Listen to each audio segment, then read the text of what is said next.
Welcome back to year favourite educational YouTube channel পরীক্ষা প্রস্তুতি। তোমরা যারা ডাব্লিউবিপি এসআই পিএসসি ক্লার্কশিপ আইসিডিএসের জন্য প্রিপারেশন নিচ্ছ জানো যে পরীক্ষা প্রস্তুতি চ্যানেল ডেসক্রিপটিভ ইংলিশ পার্ট তোমাদেরকে করিয়ে থাকে। তো আজকে একটা নতুন একটা বাংলা থেকে ইংরেজি তোমাদের সামনে করে দেখানোর চেষ্টা করব। তোমরা ভিডিওটা স্কিপ না করে পরপর দেখে নাও যে কীভাবে হচ্ছে, তাহলে বুঝতে পারবে এবং নিজে নিজে এভাবে কিন্তু সেন্টেন্স তৈরি করতে পারবে। তাহলে দেখো প্রথম সেন্টেন্সটা কী আছে, যে শৃঙ্খলা এমনই এক প্রশিক্ষণ যার লক্ষ্য হলো কতকগুলি নিয়মের প্রতি আনুগত্য দেখানো। দেখো অনেকটা জটিল মনে হচ্ছে শুনে, কিন্তু যদি আমরা স্টেপ বাই স্টেপ ব্যাখ্যা করে যদি বলি তাহলে কিন্তু অনেকটা ইজি হয়ে যাবে। তাহলে শৃঙ্খলা ইংরেজি কি? শৃঙ্খলা হচ্ছে তাহলে ডিসিপ্লিন। তাহলে যদি শৃঙ্খলা এমনই এক প্রশিক্ষণ, শুধু এইটুকু কী হবে? তাহলে discipline, DESCIPLIN, discipline is a training, এমনই এক প্রশিক্ষণ। তাহলে ডিসিপ্লিন ইজ এ ট্রেনিং মানে শৃঙ্খলা হচ্ছে একটা প্রশিক্ষণ। কি করবো? যেটা মানে যার লক্ষ্য হলো কতকগুলি নিয়মের প্রতি আনুগত্য দেখানো। তাহলে এখানে বলতে পারি দ্যাট, এই যে লক্ষ্য তার মানে কি? That aims. এই যে দেখানো এইটুকুকে শোয়িং বলতে পারি, বা যদি এখানে যদি বলো যে প্রমোটিং তাহলে খুব ভালো হয়। তো সেই জন্য অ্যাট প্রমোটিং। কি দেখানো? এখানে লেখা আছে আনুগত্য। আনুগত্য দেখানো। আনুগত্য মানে কি? কিছুটা মেনে চলা যেটা, তাহলে ওবিডিয়েন্স। তাহলে এখানে হবে যে ওবিডিয়েন্স। তাহলে কী দাঁড়াবে? যে ডিসিপ্লিন ইজ ট্রেনিং, এখানে একটা এ লাগাতে হবে, article. Discipline is a training that aims at promoting obedience. কিসের প্রতি আনুগত্য দেখানো? নিয়মের প্রতি। তাহলে কোনো কিছুতে বা প্রতি বোঝাতে তোমাদের প্রিপোজিশন হিসেবে টু ব্যবহার করা হয়। তাহলে এখানে বলতে পারি যে টু রুলস। এই যে এখানে কতকগুলি লেখা আছে, কিন্তু কতকগুলি জন্যই কিন্তু এখানে রুলস হয়ে গেলে, প্লুরাল হয়ে গেলে, সেই জন্য তো কতকগুলি আর কিন্তু আলাদা করে কিন্তু লেখার দরকার নেই। তাহলে পুরো সেন্টেন্সটা কি দাঁড়ালো? যে discipline is a training that aims at promoting obedience to rules. তারপরে সেন্টেন্সটা কি আছে, যে শৃঙ্খলা শব্দটির সঙ্গে এই কথাটির একটি যোগসূত্র আছে। তো এটা বিভিন্নভাবে করা যায়, যে শৃঙ্খলা শব্দটির সঙ্গে এই কথাটির যোগসূত্র আছে। এখানে সাবজেক্ট কি? এটা কিন্তু এই কথাটি। তাহলে এই কথাটি তার মানে এটিকে কি বলবো? ইট বলতে পারি। ইহার আছে তার মানে কি হবে? যে ইট হ্যাজ, এটার আছে কিছু যোগসূত্র। তাহলে ইট হ্যাজ সাম কানেকশন। যোগসূত্র মানে যে সংযোগ। তাহলে it has some connection with the word. কার সঙ্গে আছে? তাহলে উইথ দ্য ওয়ার্ড। এই যে শৃঙ্খলা, তাহলে শৃঙ্খলাটা কি হয়ে যাবে? Discipline, DESCIPLE।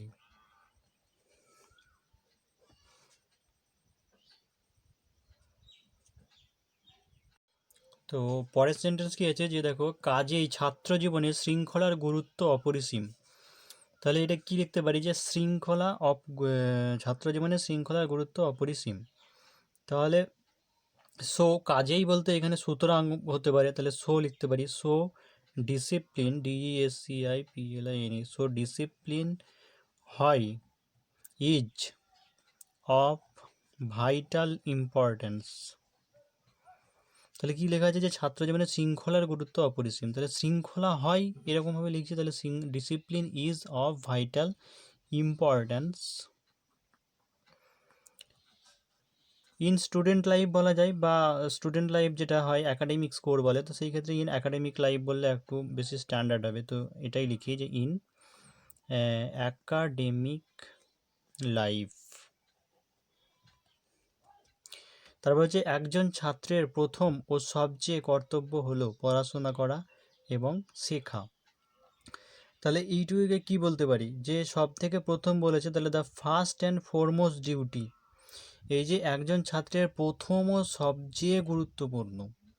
তাহলে এই যে তোমাদেরকে এর আগের ভিডিওতে বলেছিলাম, যখন আলোচনা করেছিলাম, যে এইখানে ছাত্রের এইখানে র বিভক্তি এরকম যদি হয়, মানে র বিভক্তি এটা যদি দিয়ে বলে, তাহলে কি করতে হবে? এই পরেরটাকে কিন্তু আগে লিখতে হবে। তাহলে প্রথম ও সবচেয়ে গুরুত্বপূর্ণ কর্তব্য অফ স্টুডেন্ট, এইরকম যদি বলি তাহলে কি হবে? এটাকে লেখা যায় যে the first and foremost duty. The first মানে প্রথম এবং সবচেয়ে গুরুত্বপূর্ণ, তাহলে অ্যান্ড ফরমোস্ট ডিউটি কার? একজন ছাত্রের। তাহলে কি হবে? Of a student. Is to কি করা, is to study and learn. এইভাবে বুঝে বুঝে যদি করো তাহলে মোটেই কিন্তু ট্রান্সলেশন তোমাদের কঠিন লাগবে না। তাহলে কী ছিল যে একজন ছাত্রের প্রথম ও সবচেয়ে গুরুত্বপূর্ণ কর্তব্য, তার মানেটা ইংরেজিতে কী হলো যে প্রথম ও সবচেয়ে গুরুত্বপূর্ণ কর্তব্য কার, ছাত্রের। সেই জন্য the first and foremost duty of a student is to study and learn. তারপরে কী আছে যে কিন্তু শিক্ষা একটি বিশেষ পদ্ধতি মেনে চলে। তাহলে কী হবে যে বাট, দেখো এখানে এডুকেশান বলবো না, কারণ এখানে শিক্ষা অর্থে কিছু শেখা মানে লার্নিংটা বলছে। তো যেহেতু এখানে শিখছে মানে আস্তে আস্তে শিখবে, মানে সেই শিক্ষাটাকে বলছে না, তাহলে সেই জন্য কিন্তু এখানে লার্নিং কথাটাই কিন্তু ব্যবহার করা বেশি যুক্তিযুক্ত হবে। তো বাট লার্নিং ফলোজ মানে মেনে চলে বা অনুসরণ করে, তাহলে but learning follows a system. এখানে কিন্তু মেনে চলা বলতে আবার ওবিডিয়েন্স বা ওবে কিন্তু করো না, ওটা কিন্তু আলাদা অর্থে মেনে চলা, মানে গুরুজনদের ক্ষেত্রে মেনে চলা, সেই ক্ষেত্রে ওবে বলে। সেই জন্য এখানে but learning follows a system হলো। তারপরে আছে একজন ছাত্রকে সেই পদ্ধতির মধ্য দিয়ে যেতে হয়। তার মানে এ স্টুডেন্ট মানে একজন ছাত্রকে যেতে হয়, তাহলে কী হবে যে এ স্টুডেন্ট, এই যে করতে হয় যেতে হয় এইগুলোর ক্ষেত্রে কি হয়, হ্যাভ টু বা হ্যাজ টু লাগাতে হয়। তোমরা এমনিতে জানো যে প্রেজেন্টে সিঙ্গুলারের পরে হ্যাজ হবে আর প্লুরাল হলে হ্যাভ হবে। তাহলে এ স্টুডেন্ট হ্যাজ টু মানে যেতে হয়, হ্যাজ টু আন্ডার গো লিখতে পারে এখানে, undergo. A student has to undergo কিসের মধ্যে দিয়ে যেতে হয়, এই প্রসেসের মধ্য দিয়ে, তাহলে এই পদ্ধতির মধ্য দিয়ে, তাহলে under go to this process. তারপরে কি আছে যে বিদ্যালয়ে তাকে কতকগুলি নিয়ম কানুন মেনে চলতে হয়। তাহলে বিদ্যালয়ে মানে কি অ্যাট স্কুল, তাকে মেনে চলতে হয় কি, এখানে হি হ্যাজ টু লাগাতে পারো বা মাস্ট করলে আরও বেশি ভালো হয়, he must abide by certain rules and regulation. তাহলে কি লিখবে যে বিদ্যালয়ে, তাহলে অ্যাট স্কুল হি, তাকে অবশ্যই মেনে চলতে হবে, তাহলে কি হবে হি মাস্ট। মেনে চলা ইংরেজি এখানে কি ওবে হতে পারে বা অ্যাবাইডও হতে পারে।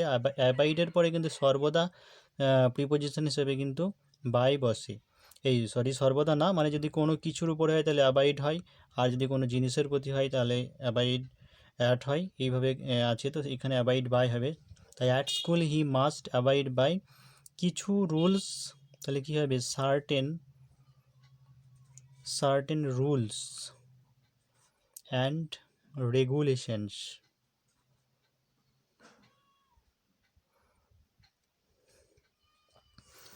তারপরে লাস্ট প্যারাগ্রাফে কি আছে দেখো, যে এই নিয়ম কানুনগুলি তার মানসিক ও নৈতিক গুণগুলিকে গড়ে তুলতে সাহায্য করে। এই নিয়ম কানুনগুলি তার মানসিক ও নৈতিক গুণগুলিকে গড়ে তুলতে সাহায্য করে। তাহলে কী হবে দিস রুলস মানে এই নিয়ম কানুনগুলি, তাহলে দিস রুলস সাহায্য করে, ইংরেজি কী হবে তাহলে হেল্প টু ডেভেলপ। দেখো এই টু, এইটা যে ইনফিনিটিভ বলে, এইটার কিন্তু প্রয়োগ কিন্তু অনেক ক্ষেত্রে, তাই এই জিনিসটা ভালো করে শিখে নিতে হবে। যে এই যে গড়ে তুলতে সাহায্য করে, এখানে দুটো ভার্ব আছে, একটা গড়ে তোলা আর একটা হচ্ছে সাহায্য করা। তো এই সবগুলো কী হয় যে this rules help to develop, গড়ে তুলতে সাহায্য করে। তারপরে বুঝতে সাহায্য করে, হেল্প টু মেক, এইভাবে। তাই this rule help to develop. তো এখানে দিস প্লুরাল আছে, তো হেল্প রুলস হবে, this rules help to develop, গড়ে তুলতে সাহায্য করে, কি সাহায্য করে তার মানসিক, তাহলে হিজ মেন্টাল, আর নৈতিক ইংরেজিকে কি বলা যায় যে মেন্টাল অ্যান্ড মোরাল গুণা বলে, এটাকে ফ্যাকাল্টিস বলা যায়, FACULTIES।